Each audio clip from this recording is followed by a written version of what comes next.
अगर इंसानियत को सबसे ज़्यादा नुकसान पहुंचाने वाले इंसानों का जिक्र हो तो दोस्तों उस लिस्ट में एडोल्फ हिटलर का नाम ज़रूर शामिल होगा। कहानी का आगाज़ 20 अप्रैल 1889 को हुआ जब ऑस्ट्रेलिया के एक शहर में एडोल्फ हिटलर की पैदाइश हुई। हिटलर जब अपने स्कूल में तालीम हासिल कर रहा था उस दौरान इसको ईसाईयत मज़हब में बहुत ज़्यादा दिलचस्पी होने लगी और इसी दिलचस्पी की वजह से इसकी ख्वाहिश थी कि ये बड़े होकर एक पादरी बने। हिटलर के बारे में मशहूर है कि इसे यहूदियों से बहुत ज़्यादा नफरत थी। कि यहूदियों से नफरत की वजह ये थी कि जब इसके माँ बाप का इंतकाल हो गया था तो ये बिल्कुल अकेला पड़ गया था। अब इसको पालने पोसने वाला कोई नहीं था। इसने खुद कमाने का फ़ैसला किया दोस्तों, और इसने छोटी मोटी नौकरियां करना शुरू कर दी, जैसे पोस्टमैन की नौकरी और मजदूरी करना वगैरह। यही वो वक्त था जब इसके दिल में यहूदियों के लिए नफरत पैदा हो गई, क्योंकि यहूदी इसको अच्छा सलूक नहीं करते थे और इन कामों को अच्छा नहीं समझते थे। 1913 में हिटलर जर्मनी शिफ्ट हो गया और जर्मनी शिफ्ट होने के बाद इसने जर्मनी की फ़ौज ज्वाइन कर ली।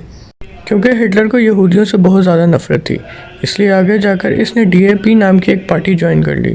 ये पार्टी मुकम्मल तौर पर यहूदियों के बहुत ख़िलाफ़ थी और हिटलर भी इस पार्टी का हिस्सा बन गया। कहता है कि हिटलर के अल्फाज में इतनी ताकत थी कि जो कोई भी इसकी तकरीर सुन लेता था वो इससे बहुत मुतासर हो जाता था। और क्योंकि पहली वर्ल्ड वॉर में जर्मनी को बहुत ज़्यादा नुकसान उठाना पड़ा तो हिटलर ने इसके ऊपर बहुत ज़्यादा तकरीरें की, जिसकी वजह से हिटलर लोगों में काफ़ी ज़्यादा मकबूल हो गया और लोग हिटलर को एक लीडर की नज़र से देखना शुरू हो गए। हिटलर की इसी मकबूलियत को देखते हुए DAP पार्टी वालों ने हिटलर को DAP पार्टी का चेयरमैन बना दिया और यहाँ से हिटलर का अरूज का वक़्त शुरू हुआ।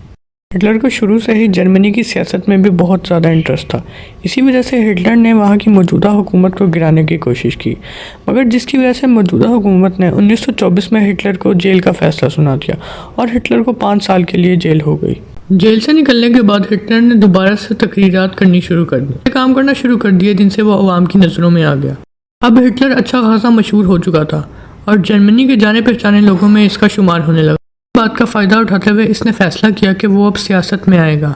दोस्तों हिटलर ने सियासत में अपनी किस्मत आजमाने का फ़ैसला किया और जब वो पहली बार इलेक्शन लड़ा तो उसे नाकामी का सामना करना पड़ा, लेकिन उसने हिम्मत नहीं हारी।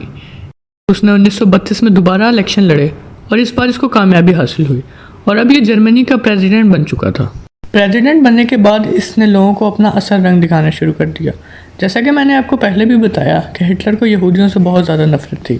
इसने प्रेसिडेंट बनते साथ ही यहूदियों पर जुल्म सितम शुरू कर दिया, हत्ता कि सबसे ज़्यादा कत्ल यहूदियों का हिटलर के दौर में हुआ।